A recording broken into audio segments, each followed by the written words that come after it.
అందరికీ నమస్కారం. ఈరోజు మనం ఒక మంచి కథ గురించి మాట్లాడుకుందాం. కథ పేరు మూడు చేపలు. సింపుల్గా అనిపించినా తెలివి, సమయస్ఫూర్తి, సోమరితనం ఈ మూడు గుణాలు మన జీవితాల్ని ఎలా మలుపు తిప్పుతాయో ఈ కథ మనకు చాలా బాగా చూపిస్తుంది. అనమాట ఒకే మడుగులో మూడు చేపలుండేవి. కాని వాటి ఆలోచనా విధానాలు మాత్రం పూర్తి వేరు. వాటి నిర్ణయాలే వాటి తలరాతను మార్చేశాయి. ఎలాగంటే ఒకటి తన తెలివితో రాబోయే ప్రమాదాన్ని ముందే పసిగట్టింది. ఇంకొకటి ఆపద సరిగ్గా ఎదురుగా వచ్చినప్పుడు తన సమయస్ఫూర్తితో బయటపడింది. మరి మూడోది అయ్యో, దాని బద్ధకమే దాన్ని ముంచేసింది. సరే, ఇక కథలోకి వెళ్దాం. ఒకానొక ప్రశాంతమైన మడుగు. అందులో మూడు చేపలు చాలా స్నేహంగా ఉండేవి. కాని వాటి స్వభావాలు మాత్రం ఒకటి నార్త్ అయితే ఇంకొకటి సౌత్ అన్నట్టూ ఉండేవి. ఆ మూడు చేపలు ఏంటో, వాటి కథేంటో ఇప్పుడు చూసేద్దాం. ఓకే, ముందుగా మన కథలో మొదటి చేప. దీని పేరు సుమతి. పేరులోనే ఉంది కదా, మంచి బుద్ధి కలది అని. పేరుకు తగ్గట్టే ఇది చాలా తెలివైంది కూడా. అయితే సుమతికి ఉన్న అసలైన బలమేంటో తెలుసా? ముందు చూపు. అంటే ఫ్యూచర్లో ఏం జరగబోతోందో ముందే ఊహించగలదు. ఏదైనా ప్రమాదం వస్తుందంటే దానికి తగ్గట్టుగా ముందే జాగ్రత్త పడుతుంది. నిజంగా ఈ ఒక్క లక్షణమే దాన్ని మిగతా చేపల కంటే చాలా స్పెషల్గా మార్చింది. సరే, ఇప్పుడు రెండో చేప గురించి చూద్దాం. దాని పేరు కాలమతి. దీని స్పెషాలిటీ ఏంటంటే అది కొంచెం డిఫరెంట్. కాలమతికి సుమతిలాగా ముందుచూపులాంటివి లేకపోవచ్చు, కాని దానికొకటుంది. అదే సమయస్ఫూర్తి. అంటే ప్రమాదమెదురైనప్పుడు అస్సలు భయపడదు. ఆ సిచ్యువేషన్లో ఎలా తప్పించుకోవాలో టక్కున ఆలోచించి తెలివిగా బయటపడగలదు. ఇది కూడా చాలా గ్రేట్ క్వాలిటీ కదా.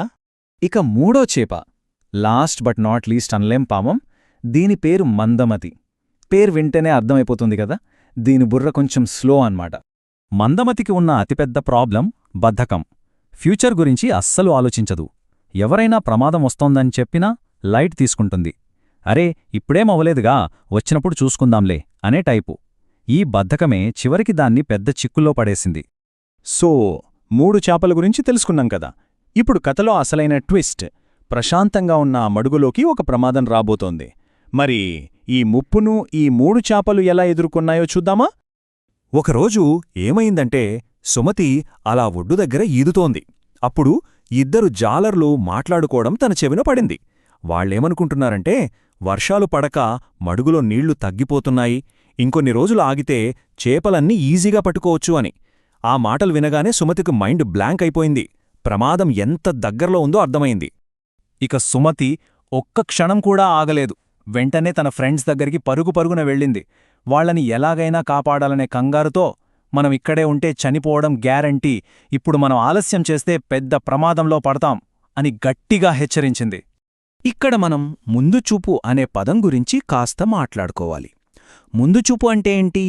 సింపుల్గా చెప్పాలంటే భవిష్యత్తులో ఏం జరగచ్చో ముందే ఊహించి దానికి తగ్గట్టు ప్రిపేర్డ్గా ఉండటం. సుమతి చేసింది సరిగ్గా ఇదే. సో సుమతి అయితే వార్నింగ్ ఇచ్చేసింది. ఆ తర్వాతేం జరిగింది? ఈ మూడు చేపలు మూడు వేర్వేరు దారులు ఎంచుకున్నాయి. ఆ నిర్ణయాలే వాటి ఫ్యూచర్ని డిసైడ్ చేశాయి. చూడండి, సుమతి తన ముందుచూపుతో వెంటనే సేఫ్ ప్లేస్కి వెళ్ళిపోవాలని డిసైడ్ అయింది. కాలమతి ఏమో తన సమయస్ఫూర్తిమీద నమ్మకంతో అరే, ప్రాబ్లం వచ్చినప్పుడు చూద్దాంలే అని లైట్ తీసుకుంది. ఇక మన మందమతి దాని బద్ధకం వల్ల ఆ హెచ్చరికను అస్సలు పట్టించుకోలేదు. సుమతి మాటలు చెప్పి ఊరుకోలేదు. ఎవరికోసమూ వెయిట్ చేయలేదు. వెంటనే ఆ మడుగు నుంచి బయలుదేరింది. ఒక చిన్న కాలువ ద్వారా కష్టపడి ప్రయాణించి పక్కనే ఉన్న ఒక పెద్ద సేఫ్గా ఉండే చెరువులోకి చేరుకుంది. తన పని తాను చూసుకుంది. సరే, సుమతి అయితే సేఫ్. మరి మిగతా రెండింటి పరిస్థితి ఏంటి? ఇక్కడే కథ అసలైన టర్న్ తీసుకుంది.